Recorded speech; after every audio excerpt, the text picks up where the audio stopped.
This video here, I want to talk about some of the things I considered before picking a location for a studio like this. What's going on, everyone? I am Reggie Dupree, owner and founder of Create More Studios.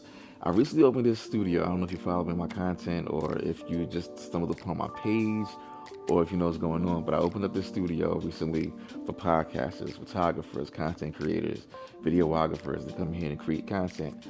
And yeah, so it's been a journey. It's been a lot to learn, a lot of learning on the fly too. I gotta be honest, a lot of learning on the fly. But we're finally open, and it's crazy that we are finally open.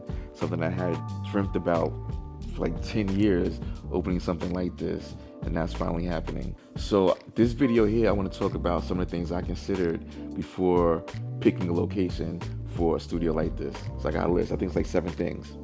So here's a list of 7 things to consider when selecting or deciding on what property to use or what to use for a studio like this. Yeah, the first thing that was important to me was parking. If the area had parking, ample parking. So luckily where I am now, I'm on like a high street or more main street of a small town. So there is street parking that's pretty, you can find parking pretty easily most of the time, but there's also a public parking lot directly behind the building that, you know, everybody that shops here has access to. So I'm right here, then the parking lot is right back there. It's a public parking lot for everybody to come park, and it's still street parking too. So that was really important to me, having parking, because I didn't want to have a client come here, not find parking. It'd be a headache, and people just not want to come here because they can't find parking. So the fact that we have ample parking, it's perfect. Number 2, visibility. Like I just mentioned, we're on a main street of like when I say main street, like think like a Lifetime movie when you're downtown and they have all little shops, little coffee shops and restaurants, stuff like that. It's a street like that. So the visibility is there. It's a lot of foot traffic, and that's helpful for me because people come in here all the time asking questions. They may come for a pop-up tour, but you know, it's visible. I got the sign out front. People are walking by, people looking through the window. So that's great for me. So look for visibility. Depending on how you want to structure your studio, visibility can be a good thing.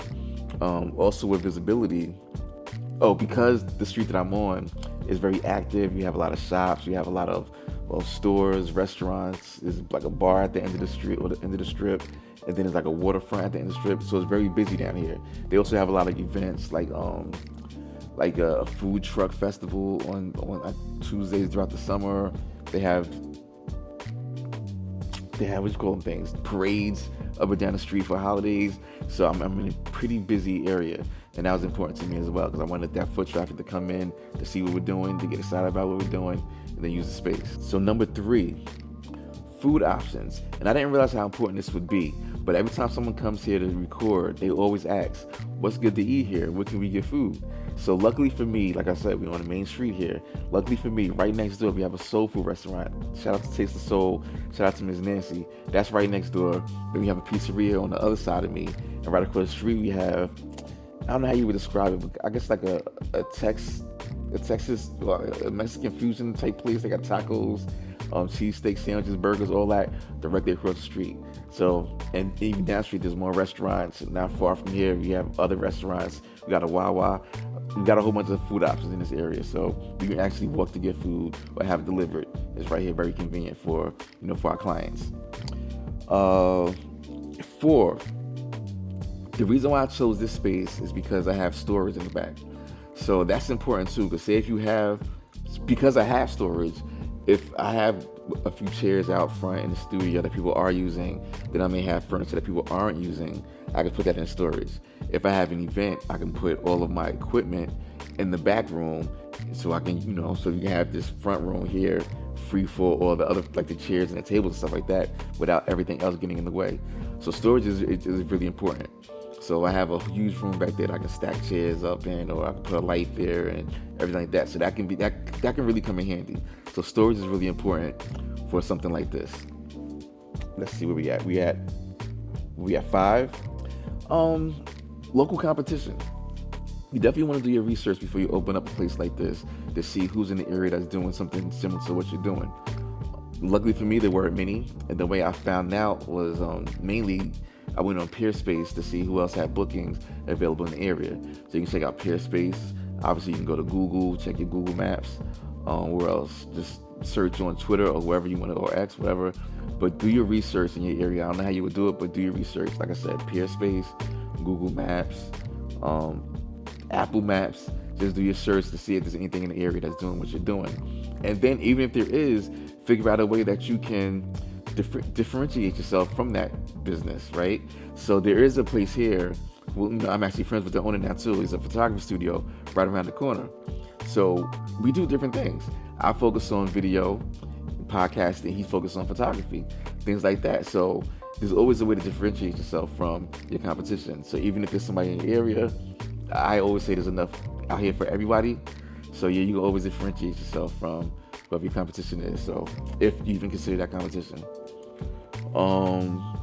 This is one I didn't know I needed. This is one I wish I would have checked before I settled on the place, and that's signal strength. That is important. So after I already got the place or whatever, then when I try to start using my phone, the signal wasn't that strong. It's like really weak. So you would have to get Wi-Fi, which is fine. So I was getting Wi-Fi anyway. But say somebody just comes in here and they decide not to connect to the Wi-Fi, their signal's probably not going to work in this area right here. I don't know if it's the trees or what it is, but signal strength is very important. So that's something that you don't think about until you're in it. But make sure you check out, see how strong your signal strength is before you settle on a place. Very important. Municipal laws and zoning rules. So you definitely want to know what your city will allow you to do. So some cities have a mandate where you can't be open past, say, 9 o'clock or 10 o'clock. You can't have loud music at a certain time. So you can't host events and things like that. You can't have a certain amount of people in your space.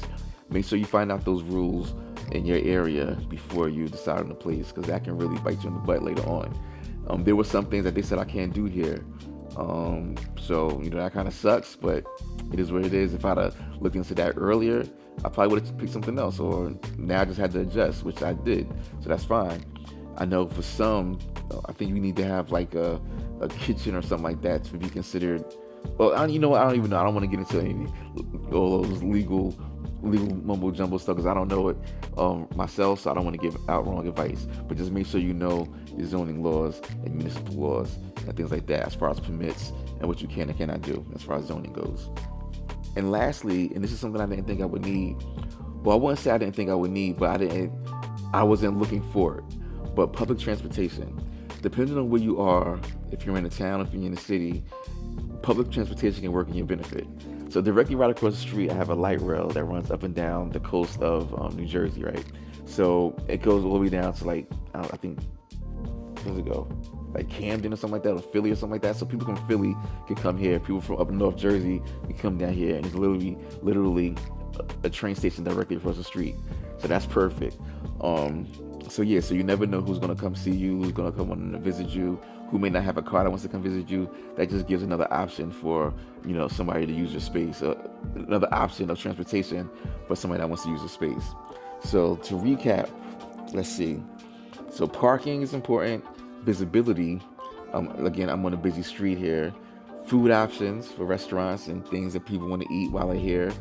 Storage. I have storage in my facility for stuff I'm not using, so I can keep this area clean.